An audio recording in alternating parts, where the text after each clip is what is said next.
La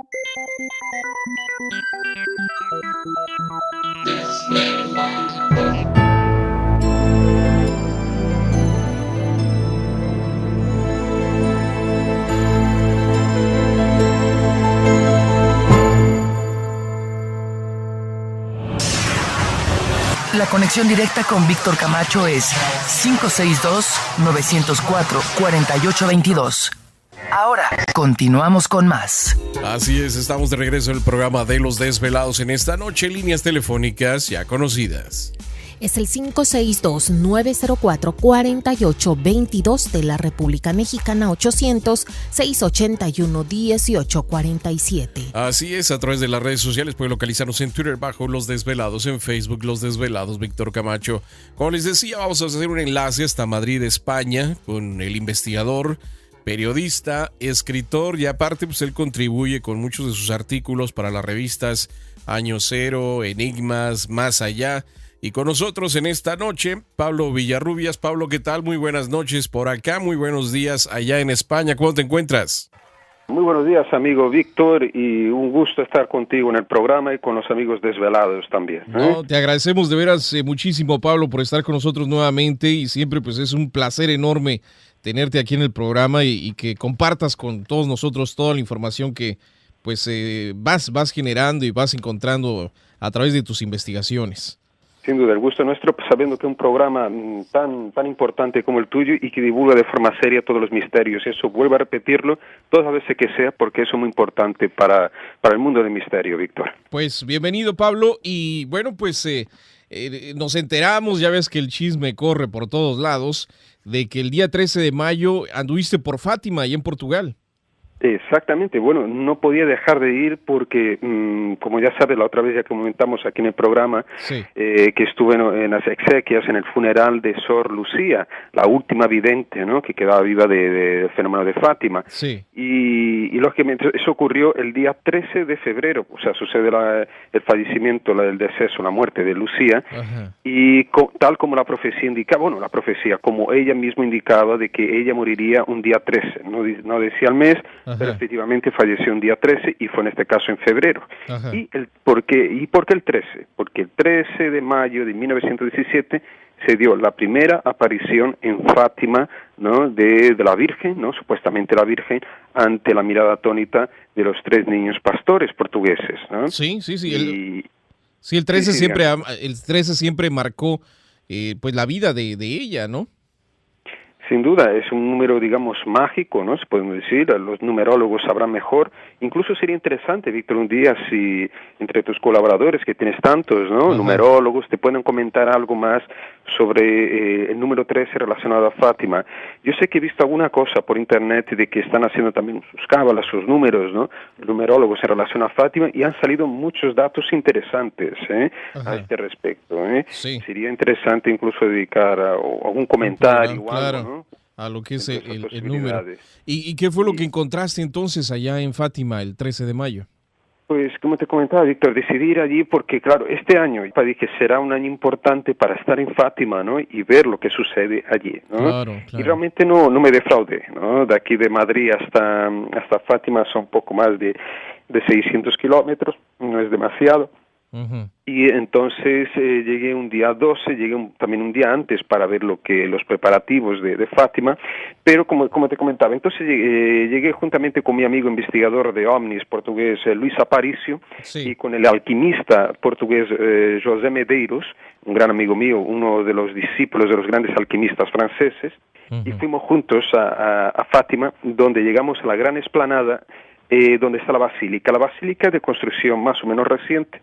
Si no me equivoco, a partir de los años 50 se erigió, es una gran basílica, es bastante bonita. Uh-huh. Y en esa explanada cuando llegamos llovía no intensamente, pero más o menos, y encontramos ya a la multitud, ¿no?, que peregrinaba. Algunos de esos peregrinos llegaban de varios puntos, no solo de Portugal, bueno, del mundo entero. Había delegaciones de Bolivia, de México, de Brasil, de Francia, bueno, multitud de delegaciones, ¿no?, de grupos de peregrinos, Claro. que allí acudieron, ¿no?, para dedicar su voto sus rezos a la Virgen de Fátima. Sí. Y en medio de esa lluvia, como te comentaba, entonces había curiosamente un pasillo humano, donde algunos peregrinos de rodillas se acercaban hasta la imagen bendecida por el Papa de la Virgen de Fátima. Ujú. Entonces se veían personas de todas las condiciones sociales, gente pobre, gente rica, de todo, como te digo, todas las clases sociales. Algunos en bastante mal estado porque habían caminado días y días para llegar hasta Fátima. Ujú. Una cosa que me llamó la atención, Víctor, fue que a lo largo del camino de los peregrinos Sí. se encontraban varios puestos de asistencia médica portuguesa Ajá. para cuidar de los pies de la los gente. peregrinos, Ajá. solo dedicados a esa tarea, porque realmente habían personas que estaban con los pies destrozados, ¿no? Yo mismo puedo comprobar, me acerqué a uno de estos puestos de atendimiento, Claro. y entonces las personas con los pies vendados, otros pies sangrantes, Ujú. ¿no? Con callos, bueno, de todo problema, todo tipo de problemas Claro, de claro. pies, podías verlos allí en Fátima. Sí, ¿no? pues ya ves que mencionan ellos de que el sacrificio, ¿no? Para lo que van a pedir o algo así. Sí, porque se paga digamos, la bendición recibida, tú sabes muy bien, se paga con algún esfuerzo, algún sacrificio humano. Ajá. En este caso, la peregrinación, como en varios, no solo en Fátima, ¿no? En el Santiago Sí. de Compostela, en varios sitios de peregrinación del mundo sucede esto. Claro. ¿no? Ujú. Y como decía, cuando llegamos allí entonces vimos esta multitud y este grupo de personas que arrodilladas tal, llegaban hasta la estatua o la imagen de la Virgen que fue bendecida por el Papa y que tiene en su corona, una corona de oro y plata, contiene la bala que milagrosamente, bueno, que podría haber matado el Papa, ¿no? El Papa Juan Pablo II, en aquel día también que fue un 13 de mayo, si no me equivoco, de 1981, Ajá. cuando fue, bueno, le dispararon, ¿no? Le balearon allí en el Vaticano, Aliaca, ¿no? Sí. Turco. Entonces esa bala está incrustada, está en la corona de la Virgen. Entonces el mismo Papa fue, no sé si fue al año siguiente, creo que fue en 1982, fue a depositar esa bala en la corona de la Virgen. Y eso estaba allí, lo pudimos ver, ¿no? Ujú. Después alrededor también hay como una serie de parrillas, de barbacoas, donde la gente, las personas, los devotos, echan sus velas, compran velas, las echan, ¿no? Las arrojan al fuego Ajá. para que se consuman y al mismo tiempo hacen su petición, ¿no? Piden, ¿no? alguna gracia divina. Ajá. Eso es muy interesante. Yo mismo también me compré algunas velas Ajá. y las deposité Ahí. sobre esta parrilla, ¿no? Sí, pues Este lugar. nada se pierde con intentarlo. Exacto. Y claro, es que yo creo que si vamos a un lugar, haz aquello que realmente Ujú. se hace en el sitio, ¿no? En el caso una devoción o algo. Claro. Aunque no seas budista, pero puedes hacer alguna ofrenda a Buda, alguna prece, alguna oración a Buda, hazlo también, ¿no? Cierto. Ese es el principio del ecumenismo. Y eso que te comentaba antes, Víctor, antes de entrar Ajá. en el aire en este programa, que el obispo de Leiria, que es la región donde está Fátima, hizo una protesta bastante sonada en los medios de comunicación portugueses, como pude percibir después, de que él decía lo siguiente, que Fátima no es un lugar donde deberían ir tibetanos, budistas, gente de la santería, o sea, no quiere, o sea, la Iglesia Católica no quiere que Fátima se transforme en un sitio ecuménico, quiere acaparar para sí, ¿no? Tener todo el control sobre Fátima. Es curioso porque digamos de una forma democrática, creo yo, ¿no? Porque Claro. Fátima se estaba democratizando en el sentido de que personas de diversas religiones, diversas creencias, ¿no? Y credos Culturas, claro. tenían cabida allí, o sea, todas sus devociones podían tener cabida en Fátima. ¿Y por qué? Porque estaban justamente varios grupos se acercaban allí, como digo, hasta de musulmanes, de budistas y todo, para rendir homenaje a la santa. No, también. Entonces, Ajá. ¿cómo? Sí, o sea, también ellos llegaban a Fátima a adorarla entonces. Sí, sí, sin duda. Ajá. Y es curioso porque tengo un recorte aquí de periódico de hace unos años ya, de por lo menos 10, 15 años, Ujú. en que se comentaba que algunos grupos del Islam, musulmanes, intentaban apoderarse, entre comillas, de Fátima, en el sentido que ya rendían devoción desde larga época a este lugar. Y lo que yo descubrí allí también, Víctor, y que realmente me sorprendió mucho, Sí. es que realmente Fátima tiene orígenes, esa región tiene orígenes árabes, Ajá. musulmanes. Ok. Vamos a recordar que en el pasado, sobre el año 700 después de Cristo, la península ibérica es ocupada por los musulmanes, por grupos procedentes del norte de África y de Arabia Saudí, ¿no? Actual Ujú. región de Arabia Saudí. Sí. Y entonces ellos se establecen en esa región y allí, bueno, construyen sus ciudades. De hecho, la ciudad de Fátima, más bien el pueblo de Fátima, es de origen musulmán.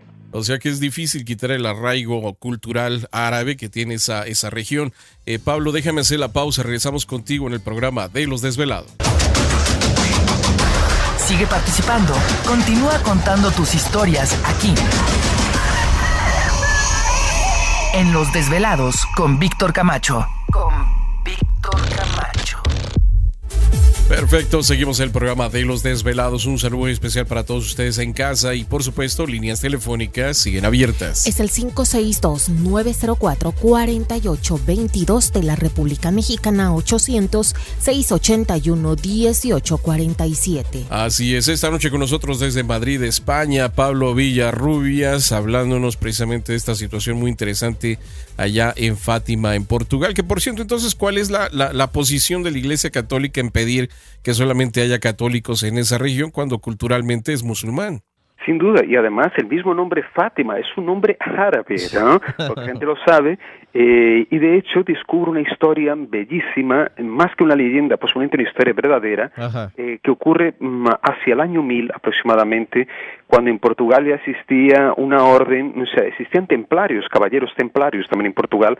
De hecho, Portugal fue el último país que recibió a estos caballeros expulsados de Francia, ¿no? Ajá. Y allí en Portugal pasa a llamarse la Orden de los Caballeros de Cristo, ¿no? Uh-huh. Simplemente cambian de nombre. Sí. Y uno de estos Caballeros de Cristo, que era que luchaba contra los musulmanes, tiende una emboscada en las proximidades de Fátima y consigue apresar y matar a varios musulmanes de aquella región. Y entre ellos se encontraban varias mujeres y niños. A estos les perdonan la vida estos templarios, y uno de los caballeros, que era muy importante, el líder personalmente de ellos, se enamora de una de las mujeres de la comitiva árabe, una bellísima mujer, Fátima se llamaba, y este hombre entonces se enamora perdidamente, ¿no?, de Fátima, Uh-huh. Y se casa con ella, pero antes la pide que se convierta al cristianismo. Esta mujer accede y se casa con el caballero templario. Entonces un día el caballero me parece que lo matan en alguna batalla, en algún combate, y Fátima sufre hasta el fin de sus vidas la pérdida de su amado. Uh-huh. Pues esta bella historia de amor, termina con que Fátima es enterrada allí en aquella región, y descubro que el sepulcro de Fátima está justamente dentro de la catedral, de la iglesia del pueblito de Fátima. No está identificado, Sí. pero encuentro varios materiales en varios libros mencionando que la musulmana convertida al cristianismo se encuentra allí debajo. Mira. Eso es más motivo todavía para creer realmente de que ese sincretismo, ¿no?, cultural, religioso, existió y sigue existiendo, se Claro. perpetúa allí en Fátima, ¿no?, como hemos visto ahora, ¿no? Cierto. Pero ese miedo, o no sé, yo creo que son los temores que a veces tiene, yo creo, esta iglesia, de que pues otras personas vengan y pues hagan lo que tienen que hacer, ¿no? Yo creo que es un mundo abierto ya yo creo dejamos de ser esa cultura cerrada y pues no sé, como que aquí sí se voló la barda esta gente, ¿no? Sí, sin duda, y como tú has dicho muy bien, el dogma de la Iglesia impide muchas veces de que la propia Iglesia gane más espacio en el corazón de todos los seres humanos, ¿no? Ujú. Porque, claro, si se facilitara esto, ¿no? Lógicamente tendríamos mucho más devotos posiblemente en Fátima, pero claro, quieren acaparar todo, quieren tener el máximo control, como hemos percibido. Y no solo eso, curiosamente también hemos visto que en otros años, se ha intentado, descubrimos otro lugar en Portugal, también en Portugal, a escasos kilómetros, a unos 30 kilómetros de distancia, donde en los años 50 sucedieron fenómenos tan extraordinarios, como los de Fátima. Ya en otra oportunidad, Víctor, podemos incluso hablar sobre este caso, Sí. que se llama las apariciones de la Virgen de la Aceiceira, se llama este lugar, a 30 kilómetros. Hubo de todo, o sea, sol danzante, hubo la caída de cabellos de ángel, ¿no? Todo tipo de fenómenos que te puedes imaginar. ¿Qué pasó? En aquella época gobernaba Salazar, era el terrible dictador portugués, ¿no? Tal como Franco. En España en aquel momento era Salazar. Y Salazar, cuando se da cuenta de que hay un fenómeno tan extraordinario como Fátima, y ve que Fátima puede ser amenazada, después de que él había montado toda la cuestión de Fátima, ¿no? Había establecido las peregrinaciones y todo, pues vio que había una amenaza. ¿Y qué hizo? Sencillamente mandó la Guardia Republicana reprimir a los peregrinos. O sea, atacó, vapuleó, ¿no? O sea, pegó de todo, se hizo de todo para apartar a aquella gente, a los devotos del lugar. Y lo consiguió. Efectivamente, sí, se construyó una pequeña capilla en el lugar, pero impidió de cierta manera, ¿no?, con toda esa represión brutal, que los peregrinos acudieran a este lugar para que Fátima fuera y siguiera siendo el centro de las atenciones. Increíble. Yo creo que en otra charla que tengamos contigo nos platicas de este lugar y el por qué, bueno, ya nos estás mencionando el por qué fue reprimida esta información, ¿no? Yo creo que va a ser interesante darlo a conocer, en este caso, con esta investigación que tú estás realizando en este lugar allí en Portugal. Porque esas cosas, Víctor, son muy poco conocidas. Realmente, claro. Si uno no va allí, yo mismo no lo sabía, ¿no? Claro. Entonces, cuando llegué allí fue que descubrí la historia. Y claro, estas historias te demuestran cómo se manipula y cómo se controla el fenómeno religioso. Claro, no, pues igual que todo, ¿no? La verdad que se mueven muchos intereses alrededor de todo esto. Bueno, pues cambiando un poquito de tema respecto a lo de Fátima, también nos interesa muchísimo saber una de tus investigaciones que realizaste respecto al caso de Salvador Villanueva. Persona contactada ya en México hace que será unos 40 años atrás, ¿no? Sí, estamos hablando exactamente del mes de agosto de 1953, o sea, estamos remontando a más de 50 años. Exactamente, y Víctor, sabe muy bien que todos esos casos muy antiguos son para mí muy interesantes, y creo que para todos los investigadores, porque ahí vemos el origen, las raíces, ¿no?, del fenómeno OVNI, por lo menos en tiempos más actuales, ¿no? Sí. Y el caso Salvador Villanueva, Medina, como se llamaba este hombre ya fallecido, fue muy interesante porque fue de los primeros. Estamos hablando de que un año antes, el día aproximadamente el 20 de noviembre, o meses incluso, 20 de noviembre de 52, se da el famoso contacto de George Adamski con un supuesto venusino ahí en California, Estados Unidos, cerca de Monte Palomar, ¿no? Y entonces pocos meses después sucede un encuentro, digamos, entre este hombre con supuestas criaturas o entidades de otros planetas, ¿no? Y esto se da en México, ¿no?, cerca de Ciudad Valles, y todo ocurre cuando Salvador Villanueva, que era un taxista ocasional, o sea, de vez en cuando llevaba algún cliente de un punto a otro allí de México, este hombre se encontraba, que en aquel momento ya tenía 43 años, él estaba dispuesto a llevar un matrimonio de Estados Unidos, del DF, hasta Laredo. Y entonces él viajaba en un viejo en aquel momento sería un novísimo Buick 52, ¿no? Estos automóviles fantásticos, ¿no?, gigantescos. Y cuando de pronto, tiene un problema en el vehículo, su auto tiene que parar en medio de la carretera. Y ahí, entonces dice, aquí hay un problema serio, tengo que ver lo que pasa, y este hombre se pone a examinar el vehículo y pide al matrimonio que vaya al pueblo más cercano o a pie para buscar ayuda, buscar algún mecánico.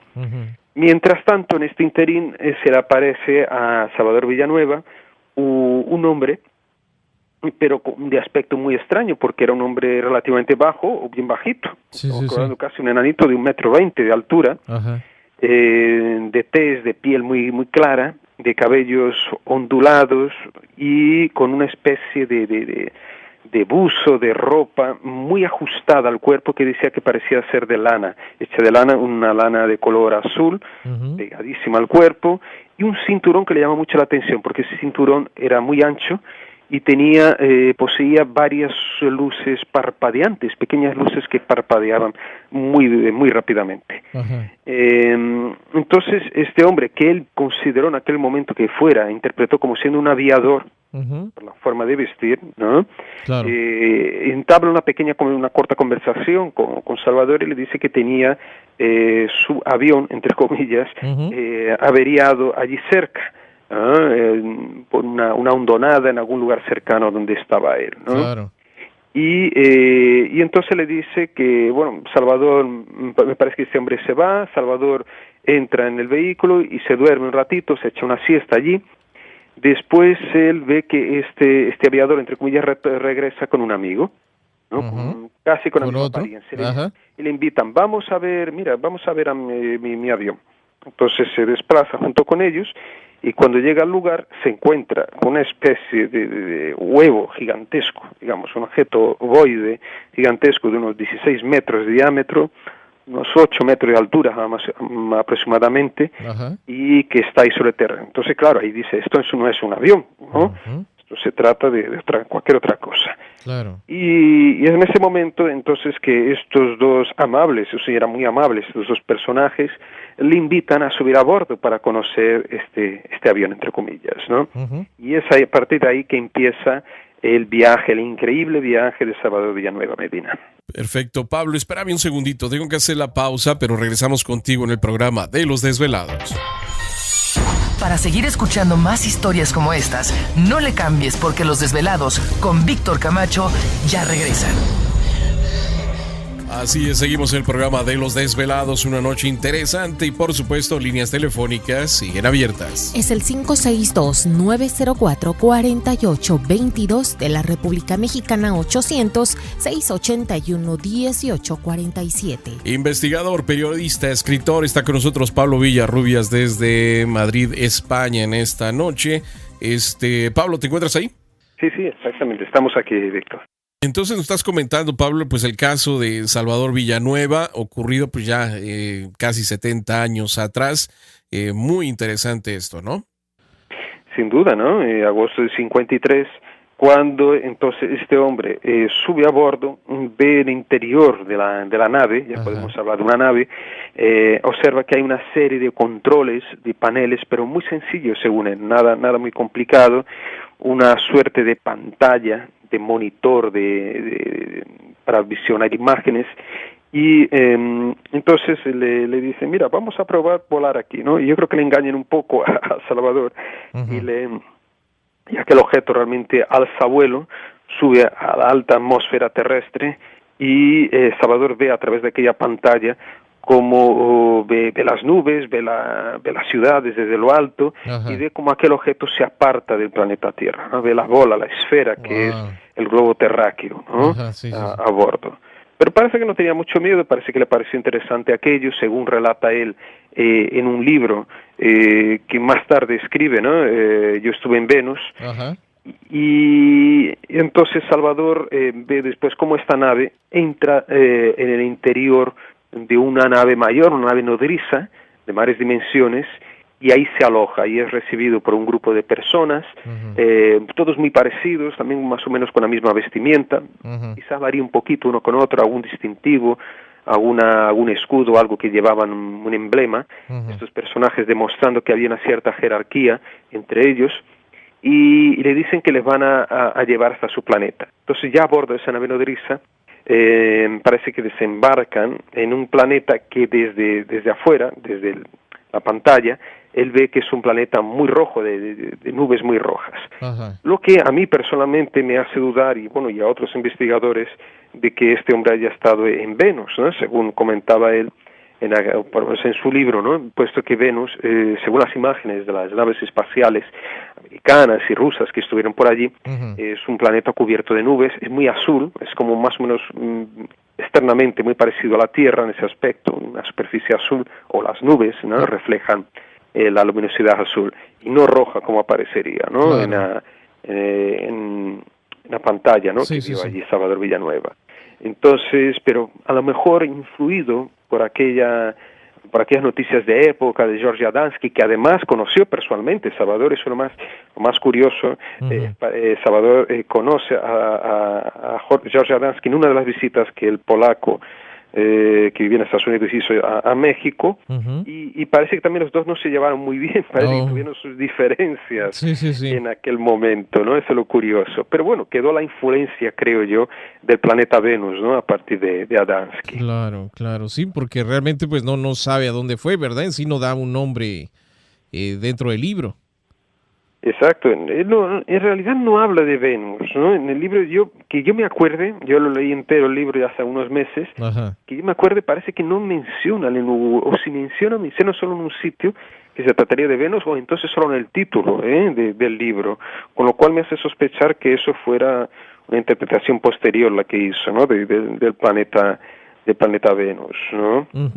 Ahora, él da muchos datos dentro del libro de la civilización esta, cómo se transportaban, creo que qué comían y muchas cosas interesantes, ¿no?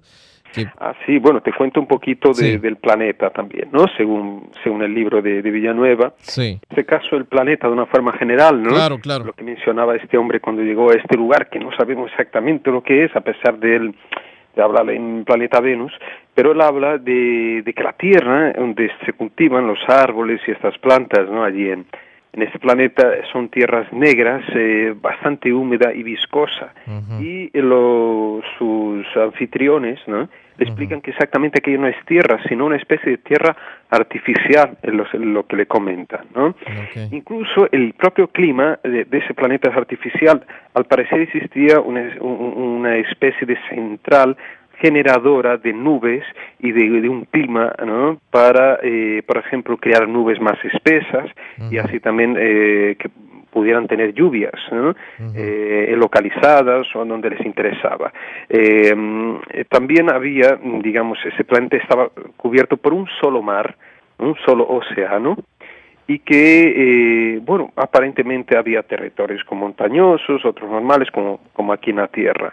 Del mar, que es muy importante para los habitantes de este planeta, es donde sacaban todo, digamos, que necesitaban para alimentación, tanto los peces, el pescado, material también para construcción, de alguna forma debían explotar el fondo marino, me imagino, y que existían también fábricas flotantes sobre este océano. No deja muy claro si estas fábricas eran, digamos, de procesadoras de pescado o qué, pero comentaba de estas fábricas.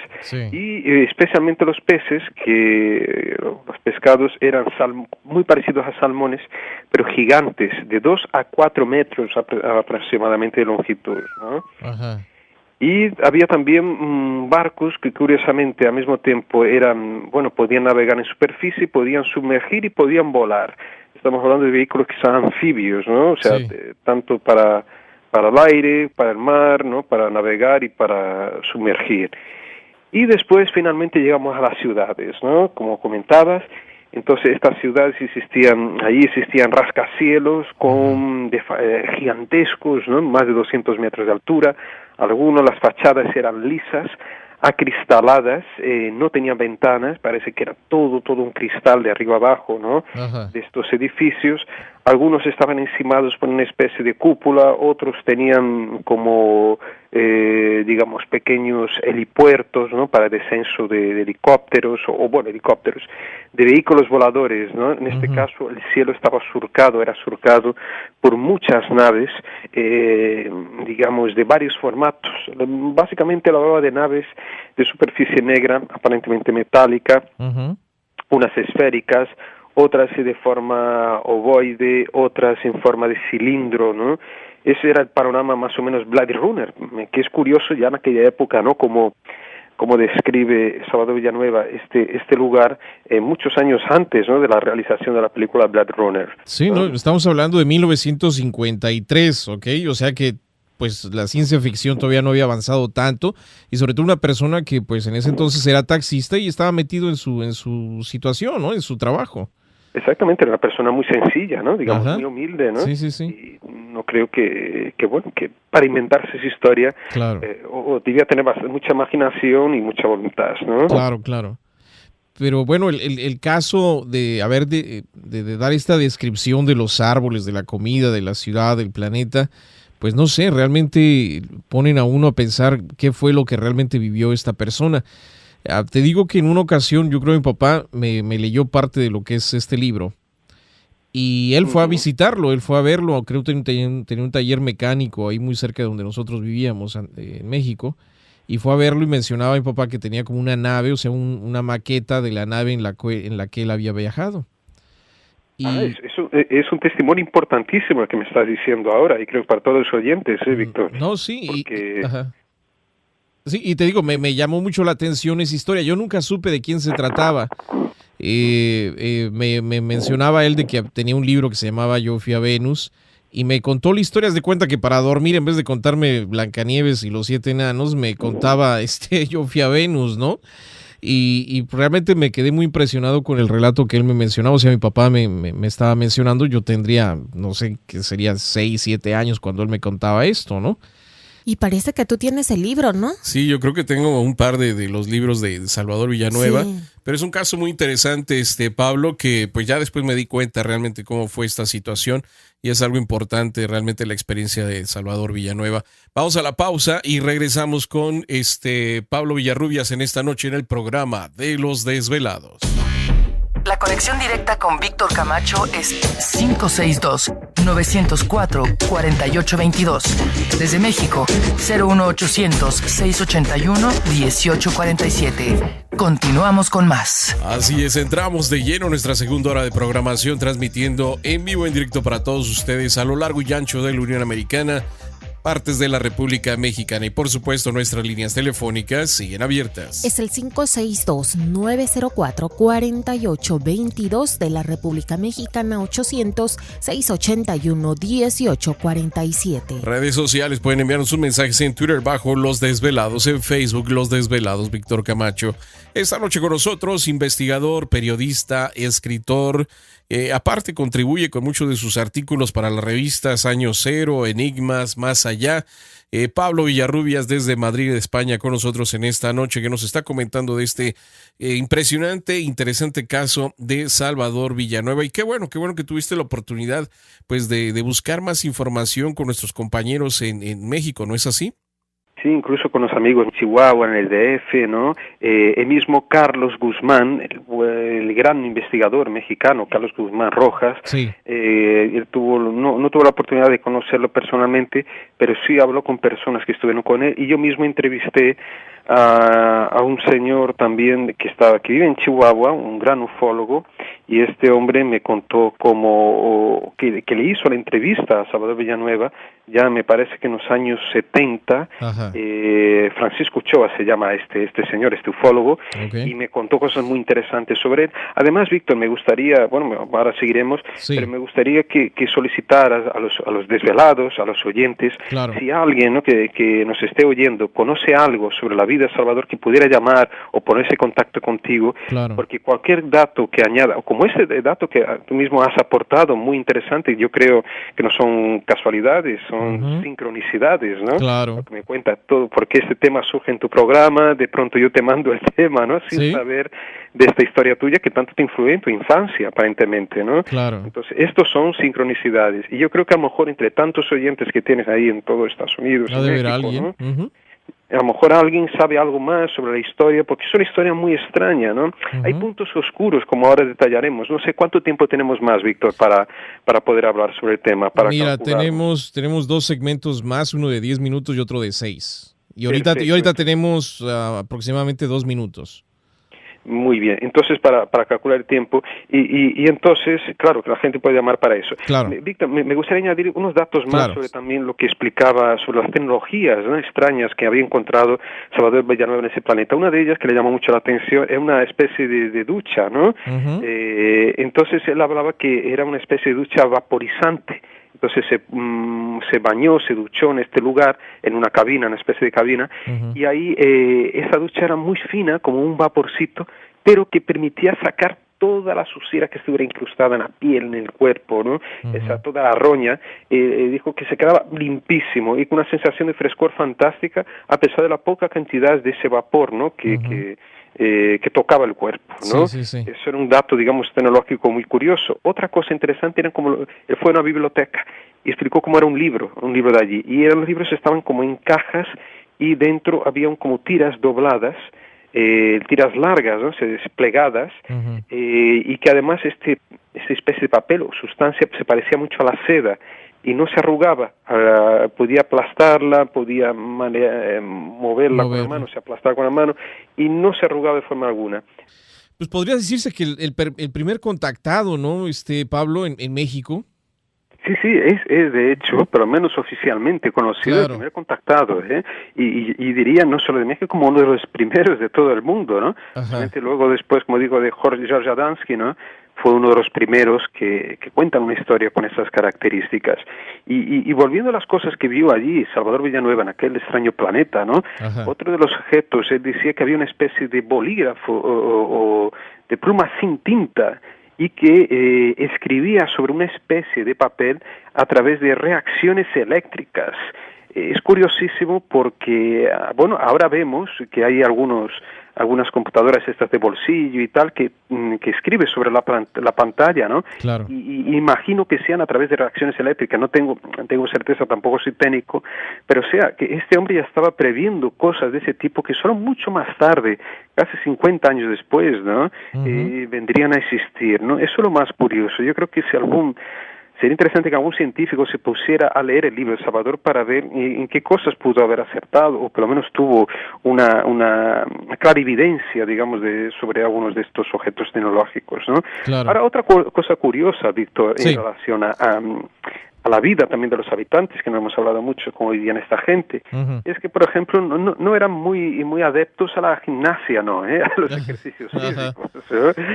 Esta gente no practicaba gimnasia, sin embargo, la mayoría eran muy bellos, eran gente muy esbelta, no había, digamos, muchas diferencias fisionómicas entre unos y otros, no había gente con barrigones, panzones, ¿no? Ujú. O jorobados, parece que todos estaban más o menos bien Sí, sí, sí. físicamente. Una cosa que tenían también importante es que los alimentos todos eran balanceados. Ujú. O sea, eso sí, había una dieta bastante controlada por las autoridades, por el gobierno, las empresas. Claro. Una cosa que le aconsejaban los seres de aquel planeta era no beber durante las comidas. Eso era muy importante. Ajá. Bueno, que en parte también se recomienda, ¿no? También. Algunos médicos, Sí, sí, algunos sí. nutricionistas dicen que no bebamos, ¿no? Ajá. Mientras estemos comiendo, ¿no? Ujú. Y aparte de eso también esta gente era gente muy tranquila. Había un detalle curioso, y eso lo apunté, Claro. de que cuando le llevan a visitar una fábrica de naves espaciales, allí se encuentra con dos hombres, dos terráqueos, dos Ujú. terrestres. Sí, dos terrestres. Eran dos hermanos gemelos. Estos le cuentan que ellos venían de la Tierra, eran hijos de un francés y de una española, y habían nacido en Francia, y que llevaban 5 años en aquel planeta. Ellos habían luchado durante la Segunda Guerra Mundial y aparentemente no lo cuenta así con detalles, pero debían haber sido secuestrados o llevados como él a bordo de una nave y se quedaron en ese planeta, ¿no? Estaban trabajando allí en aquella fábrica. Eso es un dato curioso. Sí. Además, los habitantes de este planeta también habían desarrollado, digamos, armas destruidoras terribles, pero no las empleaban.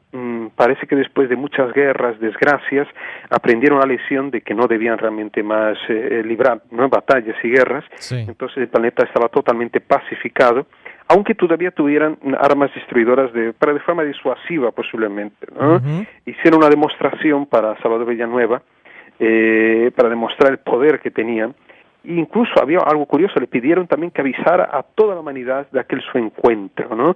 Que él divulgara.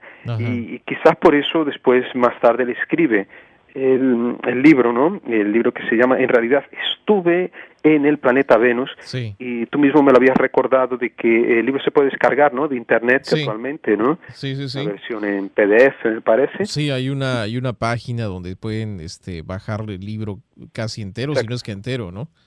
Ajá. Sí, yo creo que poniendo el nombre, escribiendo en Google, ¿no? Estuve en el planeta Venus, saldrá, ¿no? Sí. Y ahí la gente podrá tener más noción sobre esa historia. Y entonces, y otro dato curioso, porque claro, él tiene como misión, después, o él considera que su misión es divulgar aquello ya que le habían pedido, ¿no? Le habían solicitado extraterrestres, lo que fuera. Entonces, pero no tenía dinero, un hombre con poco dinero, realmente no tenía mucha lana, y resulta que él un día gana la lotería, fíjate qué curioso, gana la lotería, y con el dinero de esa lotería que gana, él saca 2.000 ejemplares, me parece, del libro, ¿no? Ajá. Es más una historia. Y bueno, ella da a conocer, porque curiosamente cuando él vuelve del viaje, ¿no? O sea, porque después le dejan a la Tierra, le devuelven a la Tierra, y él entonces estaba con dolor de cabeza, no comía, pasó muchos días realmente con un cuerpo bastante alterado, ¿no? Con su cuerpo estaba bastante mal. Entonces se quejaba además de que estaba muy delgado, ¿no? Por no comer. Y él consideraba que todo eso, y esos dolores de cabeza, esos padecimientos que sufrían, desaparecen a partir del momento que publica el libro. Entonces él atribuye, ¿no? Esa mejoría en su aspecto físico, en su salud, en función de que haya podido cumplir con su misión, o sea, de divulgar a partir de un libro que regalaba. Nunca tuvo interés Salvador Villanueva en ganar ni un solo céntimo, nada de dinero, nada de lana con ese libro. Al contrario de aquellos, digamos, que le criticaban o que le critican todavía, ¿no? Dicen, no, Salvador era un mitómano, un inventor de historias, que bueno, no vamos a negar. No sabemos exactamente si la historia es auténtica o no, pero lo cierto es que por lo menos Salvador, él actuaba de buena fe en el sentido de querer divulgar algo que él había vivido. No sabemos exactamente, como muchos contactados y muchos abducidos, si realmente la experiencia que han experimentado, ¿no? O que tuvieron estas personas es tal como la cuenta, pero sí sabemos, ¿no, Víctor? Y eso lo sentimos, que esas personas han sufrido una experiencia muy fuerte, muy impactante, ¿no? Que ha cambiado sus vidas, ¿no? Y que de cierta forma les ha conducido a llevar una vida distinta y a transmitir una serie de mensajes en su entorno o para toda la humanidad, según el caso. Así es, Pablo, tengo que hacer la pausa nuevamente. Regresamos contigo en esta noche, Pablo Villarrubias, en el programa de Los Desvelados. Sigue participando. Continúa contando tus historias aquí, en Los Desvelados, con Víctor Camacho. Continuamos el programa de Los Desvelados. Agradecemos a todos ustedes que nos dan la oportunidad de acompañarles. Saludos a nuestra gente que está trabajando en este momento, chelganas ahí en la chamba. Las líneas telefónicas siguen abiertas. Es el 562-904-4822 de la República Mexicana, 800-681-1847. Así es, recuerden también enviarnos sus mensajes a través de Twitter o Facebook bajo Los Desvelados, Víctor Camacho. Esta noche con nosotros, investigador, periodista, escritor, aparte contribuye con las revistas Año Cero, Enigmas, Más Allá y en España. Desde Madrid, España, Pablo Villarrubias en esta noche madrugada. Pablo, ¿te encuentras ahí? Sí, exactamente, estamos aquí, Víctor. Fíjate que en la página donde está el libro de Salvador Villanueva menciona que el libro fue traducido en 6 idiomas. Y tan solo en Alemania se vendieron 80,000 ejemplares, pero el propio don Salvador Villanueva Medina renunció a todos los derechos literarios para demostrar así la magnitud de esa experiencia, que no fue solamente para lucrar, ¿no? Exactamente. Lo mínimo es inquietante para aquellos que dudan de esas historias, ¿no? Como vuelvo a repetir, no sabemos si fue exactamente eso, pero algo muy extraño, ¿no?, le ocurrió a Salvador. Mira, solo cuento algo más rápidamente de las tecnologías que se encuentran en ese planeta. Claro. Él, por ejemplo, habla de un cine que él llama de autosonovisión. Es un sistema curioso de que hay una serie de controles dentro de ese cine en que tú mismo puedes cambiar la posición de la pantalla, desplazar las imágenes que se están proyectando de una forma tridimensional. Él no emplea esa palabra, pero da a entender de que se trata de imágenes como holográficas, como tridimensionales, ¿no? Eso es otro dato curioso. Él también habla de grandes naves espaciales que se están construyendo. Algunas de ellas no llevan tripulación, pero sino 60 sondas automáticas en su interior. Son naves de exploración planetaria para llegar a otros mundos, ¿no? Y así explorarlo de forma automática. Dice que en el futuro el ser humano aquí en la Tierra deberá vivir en el mar, y será la única y la mejor solución para, digamos, el crecimiento demográfico, ¿no? La explosión demográfica que puede asolar nuestro planeta, ¿no? Y que todo eso tiene que ser comunicado, vuelvo a repetir, no le repetían a él. Todo esto querían comunicarlo a todos los seres humanos que pudieran, ¿no? Claro.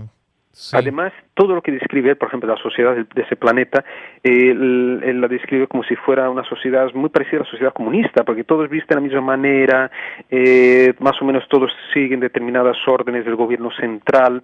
O sea, recuerda mucho aquel mundo de Aldous Huxley, ¿no? El mundo nuevo, Aldous Huxley, que era una sociedad realmente controlada, ¿no? Desde las altas esferas del poder, ¿no?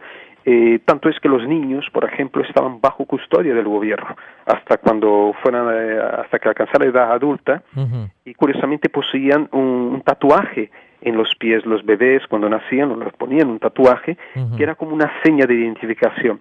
No sabemos si es algo parecido como los microchips, ¿no? de actualmente, claro, ¿no? En que podrían ser algo pequeños diminutos sistemas de identificación, ¿no? Sí. Fíjate que... Ajá. Sí, te escucho. Cosas de ese tipo. Se hablaba también de que a los adultos, cuando ya eran adultos, se les asignaba un trabajo, se les destinaba a determinados trabajos que debían cumplir porque eran los trabajos que necesitaba la sociedad. O sea, una sociedad muy controlada, ¿no? Muy centralizada. Claro. Yo creo que el caso de Salvador Villanueva pues da mucho de qué platicar. Hay muchas cosas también interesantes y hay datos también que a veces no cuadran, ¿no? Dentro de la historia de Salvador.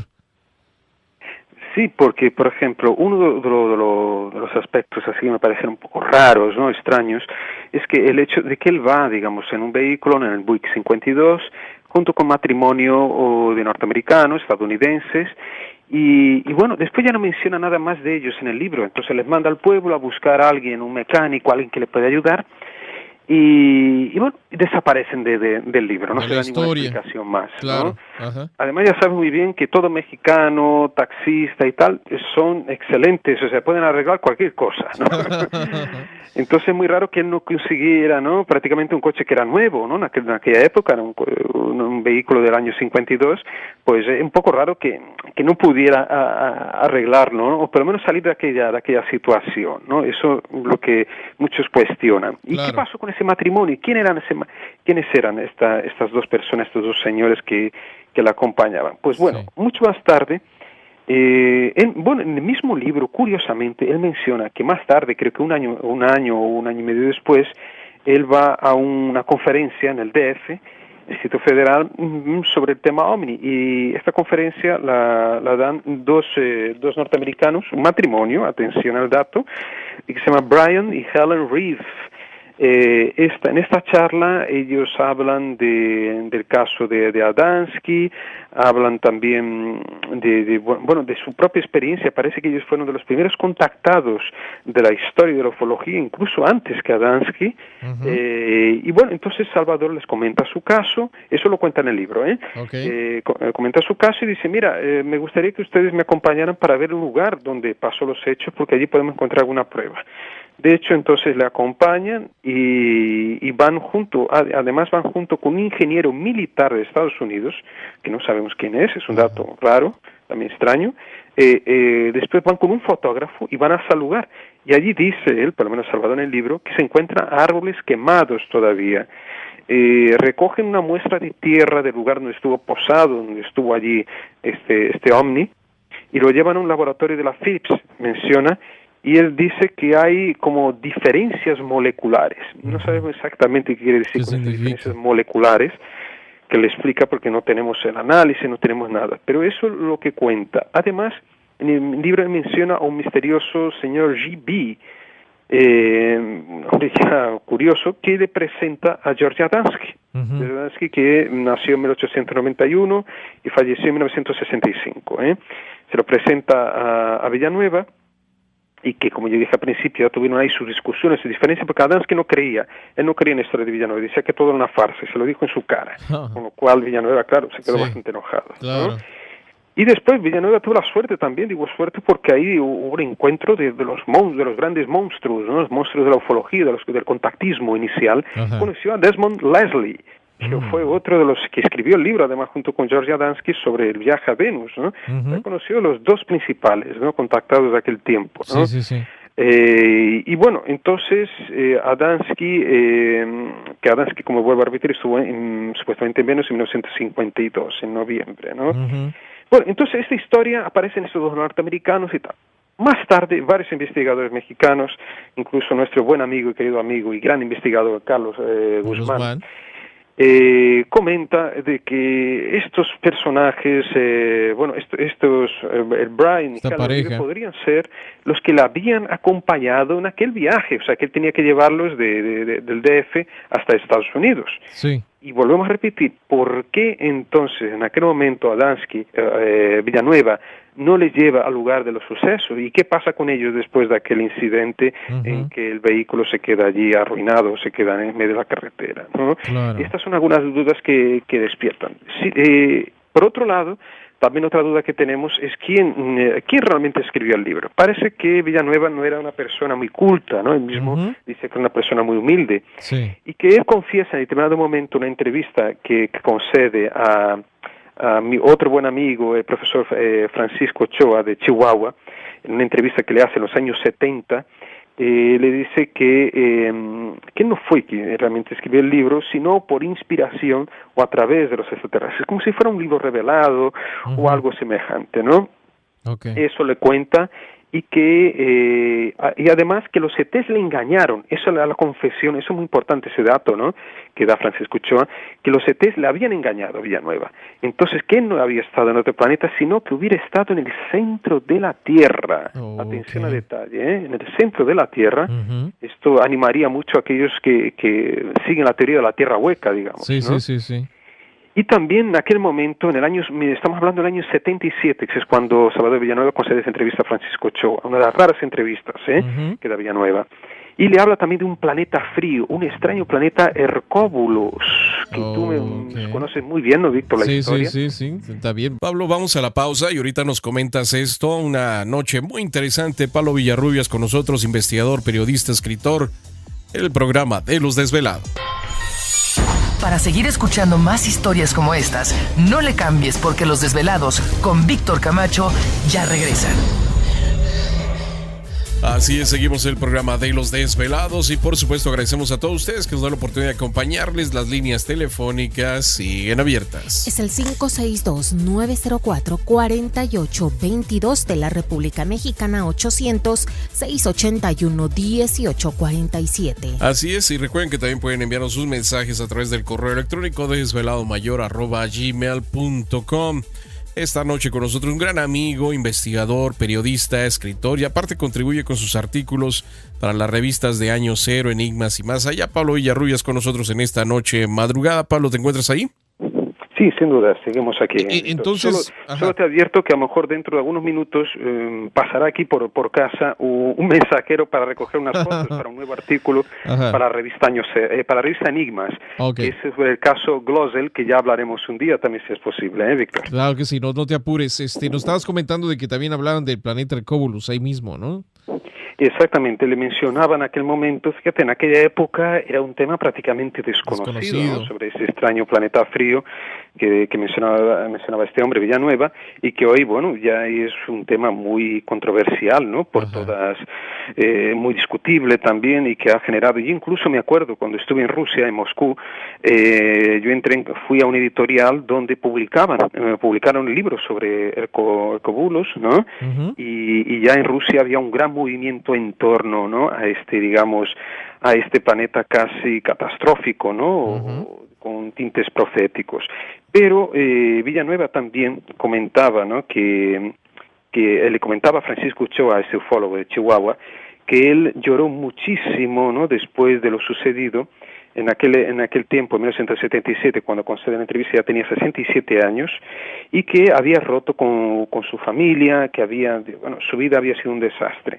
Es curioso porque, claro, en el libro parecía que daba a conocer que parece que estaba muy contento con toda aquella experiencia, incluso un poco después que estaba muy satisfecho, que aquello fue muy positivo. Pero al parecer, y como con otros muchos contactados y abducidos, parece que su vida se transforma en un infierno. Sí, hay una serie de cambios muy radicales en su vida. Uh-huh. Como digo, este hombre padeció físicamente también, como él mismo decía, dolores de cabeza, o sea, síntomas que ya hemos visto que sí que podemos comprobar en varias personas que habían tenido contactos, ¿no?, cercanos con entidades supuestamente de otros mundos, ¿no? Sí. Y esto no fue diferente con este hombre. Pero volviendo también al tema de quién supuestamente había escrito el libro, uh-huh. Más tarde se descubre que hubo un periodista que posiblemente ayudó a Salvador Villanueva a escribir el libro. Claro. ¿no? Ajá. Entonces, este hombre, este periodista mexicano, estoy intentando buscar el dato. Okay. Tengo aquí el nombre de él. No sé si lo tienes a mano ahí, dato de la persona que le ayudó. Bueno, ahora lo voy a encontrar de todas formas. Claro. ¿no? Aquí está. Mira, el famoso Mr. GB de que hablaba, ¿no? Uh-huh. Salvador, en realidad era Manuel Gutiérrez Balcázar. Balcázar, que era un famoso periodista en aquel tiempo y que le hubiera ayudado a escribir el libro, ¿no?, a Salvador Villanueva, porque según declaraciones de Cita Rodríguez Montiel, a Carlos Guzmán, ¿no? En el libro tenemos un libro muy importante que lo conocerás de Carlitos Guzmán, que es Testimonios Omni. Uh-huh. Es un libro precioso, importante, porque recoge ahí datos, entrevistas con los mayores ufólogos mexicanos. Claro. ¿no? Y que entonces esta cita confiesa a Carlos Guzmán que es Manuel Gutiérrez Balcázar, en realidad quien escribe el libro. Claro, uh-huh. Eso tampoco quita mérito a Salvador Villanueva. Claro. Ya mismo lo había dicho que era una persona, digamos, humilde, de mucha claro. cultura, uh-huh. y que, bueno, pidió una ayuda a un periodista, una persona que sabía escribir, ¿no?, bien, para poder transmitir aquello que había vivido, ¿no? Esto tampoco me parece, digamos, un error muy grave. Fíjate, ¿no? que anoche tuvimos a Cita. Le hubiéramos preguntado esto también, fíjate, no sabía que ella tuviera conocimiento del caso de Salvador. Bueno, me imagino que sí, ¿no? Pero datos así tan específicos.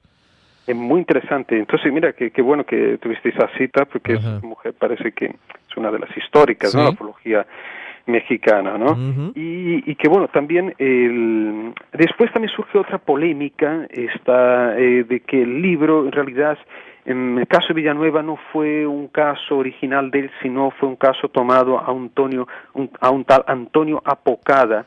Esto también circuló, mismo Carlos Guzmán lo menciona, pero nadie pudo comprobar realmente esa historia. Claro. Nadie pudo localizar Antonio Apocada, uh-huh, que hubiera sido el verdadero protagonista de una historia muy parecida a esta de Villanueva, y de la cual Villanueva se hubiera inspirado o incluso plagiado. Pero eso es un dato que no pudimos verificar.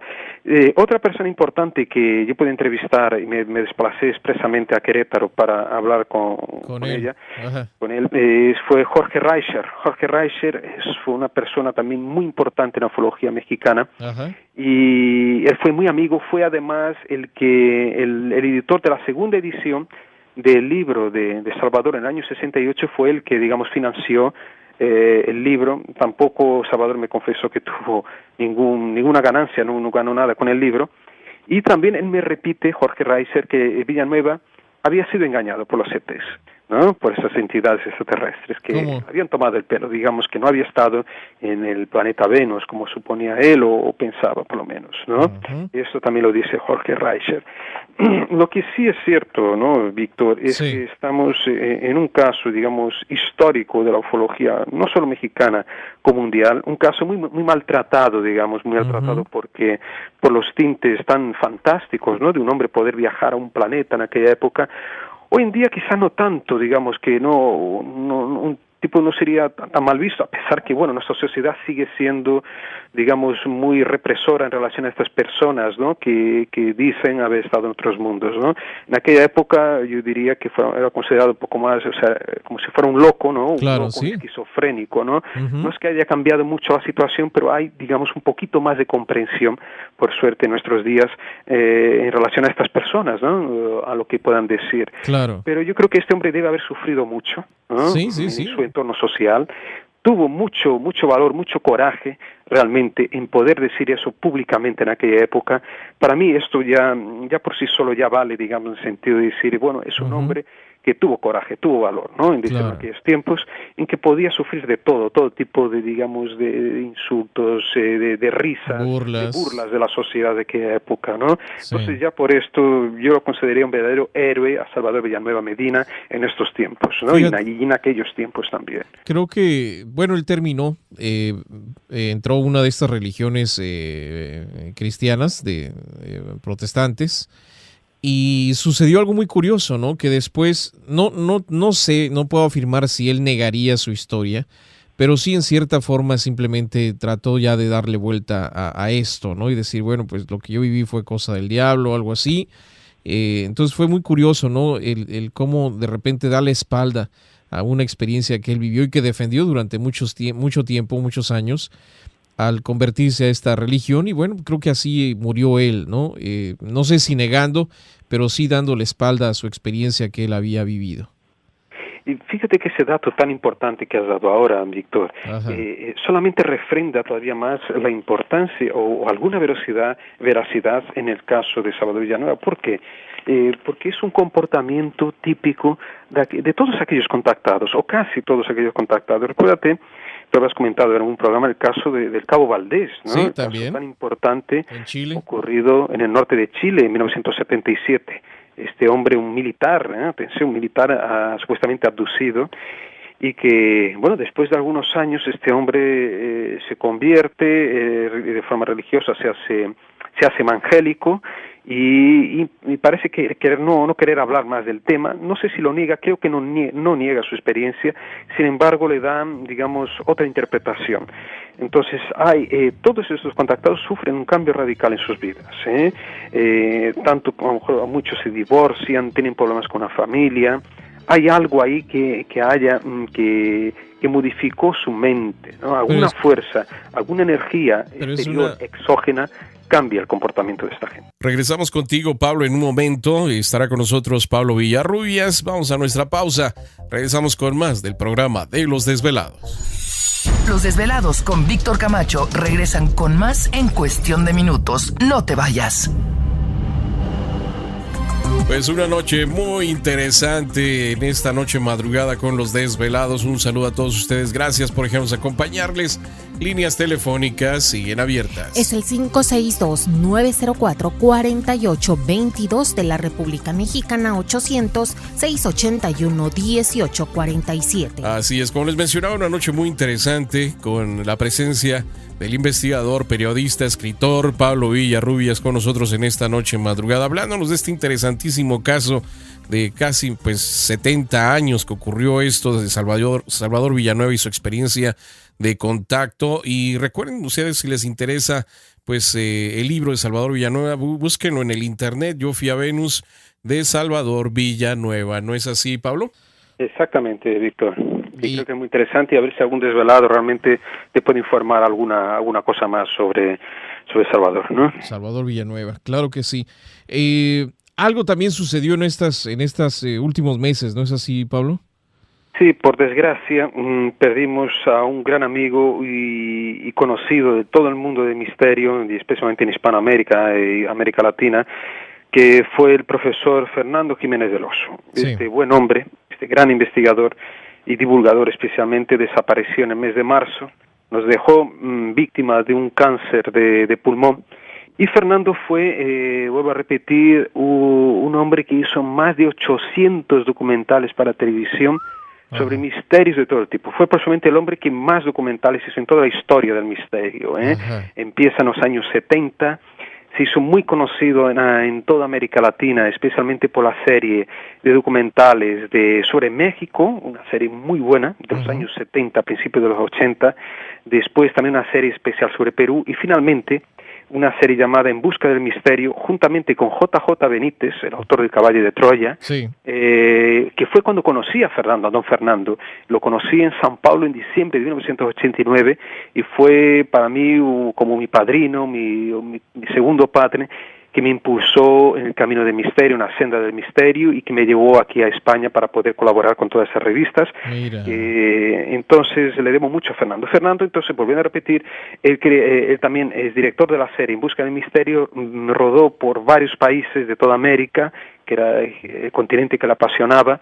Estuve en México en varias ocasiones, vuelvo a repetir, y en esa serie concretamente hizo un documental sobre la zona del silencio, ¿no? Tan importante para nosotros, para vosotros que estáis ahí, ¿no? Para ustedes, un documental para mí el mejor de toda la historia sobre esta región, y entrevistando personajes de aquella época que todavía estaban vivos. O sea, un documental que hoy realmente es importantísimo, ¿no? Para conocer la zona del silencio, ¿no? Ajá. Fernando era también, digamos, el director, ¿no?, de la revista Enigmas, ¿no? Y esta revista, que es de las más importantes del mundo hispano hoy en día. Me gustaría también divulgar el portal del misterio, el portal de la revista Enigmas y de Año Cero, que es acásico.com, acásico con K, que ahí los oyentes podrán también tener noticias. Ahí van metiendo de vez en cuando artículos, ¿no?, que salen en las revistas en este portal, ¿no? Y ahí podrán leer algunos de los artículos de Fernando. Claro. Y fue realmente el velorio, el entierro, ¿no?, fue multitudinario aquí en España. Yo comparecí también, lógicamente. Claro. Junto a todo el mundillo del misterio estuvo reunido, Javier Sierra, Enrique de Vicente, o sea, toda la gente aquí de España, que realmente era una persona que no tenía enemigos, ¿no? Es muy difícil porque, ya sabes, este mundo es tan complicado, ¿no, Víctor? Hay tantos egocentrismos, pleitos, ¿no? Que no debía ser así, ¿no? Porque debíamos estar más unidos, ¿no? Pero este hombre consiguió, de los pocos que creo en el mundo, que consiguió reunir a todos y crear un clima ecuánime, ¿no?, en cuanto a su seriedad y a digamos, a la lealtad hacia sus amigos y hacia su entorno, ¿no? Entonces, me gustaría dejar este homenaje a Fernando, y ojalá las televisiones de toda América puedan otra vez disponer de estos programas para que la gente los grabe, los vea, ¿no? Los antiguos programas, las series, precisamente de arqueología, hablaba mucho de arqueología. Me parece que uno de los últimos lugares que visitó fue el Pakistán, ya en un momento bastante difícil, porque la situación política en Pakistán no es muy de las mejores en el mundo, ¿no? Y este hombre fue allí para visitar Mohenjo-Daro, una de las cunas de la civilización de todo el mundo, o la cuna de la civilización mundial, cuyos vestigios son milenarios, las ciudades más antiguas, o si no la más antigua de la humanidad, y él fue allí para realizar un sueño de infancia que tenía de conocer esta zona tan importante. Este fue uno de los muchos viajes que hizo. Después a Jerusalén unos cuantos, ¿no? Yo creo que ahora a México están llegando las revistas Enigmas también con los de DVDs, con la serie de Fernando, si no me equivoco, ya están llegando junto con el DVD. O sea, que ya la gente tendrá oportunidades, por lo menos desde México, de ver estas imágenes históricas, documentales históricos, digo yo, ¿no? Yo creo que el trabajo que él realizó ahí está, y la gente que gusta de estos temas aprecia el trabajo de Fernando, y pues yo creo que eso es lo importante, porque uno no se lleva nada más que el cariño y el amor de las personas y el reconocimiento por el trabajo que se realizó, ¿no? Exacto, y fue lo que sembró él, ¿no? Víctor, también para concluir, me gustaría comentarte algunas de estas novedades también, de cosas interesantes. Es la muerte de Clemente Domínguez, el misterioso papa del Parmar de Troya. Te pido un segundo solo, Víctor. Claro que sí, no hay problema. Las fotos del próximo artículo. Ve con calma. Yo te quiero agradecer muchísimo, Pablo, por estar con nosotros en esta noche, así que no te apures. Pablo Villarrubias con nosotros en esta noche, investigador, periodista, escritor, y contribuye con sus artículos para las revistas Año Cero, Enigmas y Más Allá. Así que muchas gracias a Pablo Villarrubias en esta noche madrugada, que estuvo toda la mañana, hora de allá, pues esperando al cartero, ¿no? Bueno, esperando a esta persona que iba a recoger el artículo que tiene que entregar para una de estas revistas. Así que muchas gracias a Pablo Villarrubias en esta noche madrugada por estar con nosotros y compartir pues siempre información muy interesante con todos nuestros desvelados. Bueno, pues agradecemos a toda nuestra gente siempre pendiente y por todos sus mensajes que nos envían. Muchísimas gracias por estar pendientes y atentos a nuestra señal. Como el caso, sí, rapidísimo, Edgar Guerrero, un saludo muy especial, muchísimas gracias. También a Santa Cuautli le enviamos un saludo, siempre muy atenta a lo que platicamos aquí en el programa, le agradecemos muchísimo. Rubén Jiménez, Marta Magaña, Sergio Talavera y bueno, muchos de ustedes que se hacen presentes, Graciela Scott, un saludote muy especial. Vamos rapidísimo hasta Ciudad de México con Víctor Segarra en esta noche. Víctor, ¿qué tal? ¿Cómo estás? Muy buenas noches. Buenas noches. Tocayo, y vamos con las predicciones el día de hoy. Apunten por favor lo siguiente, que creo que tiene de importancia. Pues Ari, ya lo saben lo que tienen que hacer ustedes. Las relaciones de tipo emocional, personal, bueno, tengan cuidado porque está un poco agresivo el planeta, sobre todo en la personalidad. Después, Tauro, pues Venus sigue en ese mismo signo, en tu regente, tiene raíces, inversiones, remodelación, la casa, el hogar, háganlo. Géminis, un problema con el carro, cortocircuito, quemaduras o simplemente los documentos o algo no está saliendo bien. Espérense hasta mayo 22. Después Cáncer, casi luna llena y digamos que en la posición en lo que podíamos tener, aprovechenlo porque vienen épocas de crecimiento interior, rituales y todo lo que tengan que preparar bien. Leo, el Sol, Tauro, casa 7, pues podría ser que ahí con algún Tauro hagan una inversión de raíz o expansión de su negocio. A Virgo, no, hasta mayo 22 sigue el Mercurio retrógrado en las cuestiones familiares, podría haber una discusión conyugal. Luego Libra, Venus también en conjunción con Tauro, podría haber enseres o una remodelación del hogar, aprovechenlo. Escorpión, siguen los problemas en la casa y podría haber un malentendido en el hogar y en la familia. Sagitario, bien, una conjunción con el nodo norte, eso que significa tu misión espiritual, planes, negocios y amigos del extranjero que te ayudan. A Capricornio, sería muy propicio no salir o invertir porque puede haber algún problema óseo o muscular. Después Acuario, bien en la casa 7 de las relaciones, Urano en Aries, eso que significa iniciar nuevos prototipos y situaciones afectivas favorables. Y Piscis, las situaciones emocionales y espirituales, muy bien. No se les olviden el WhatsApp, toda la información en mis productos, +548-24-13-59 o Víctor Segarra con ese 0114 @gmail.com. Muchísimas gracias a Víctor Segarra por compartir el mensaje de los astros y las estrellas en esta noche madrugada.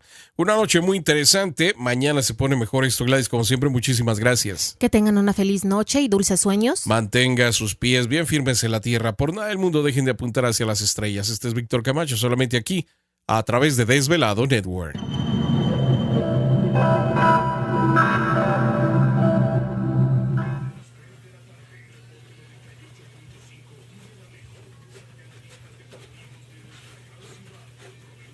No, ahí quedó.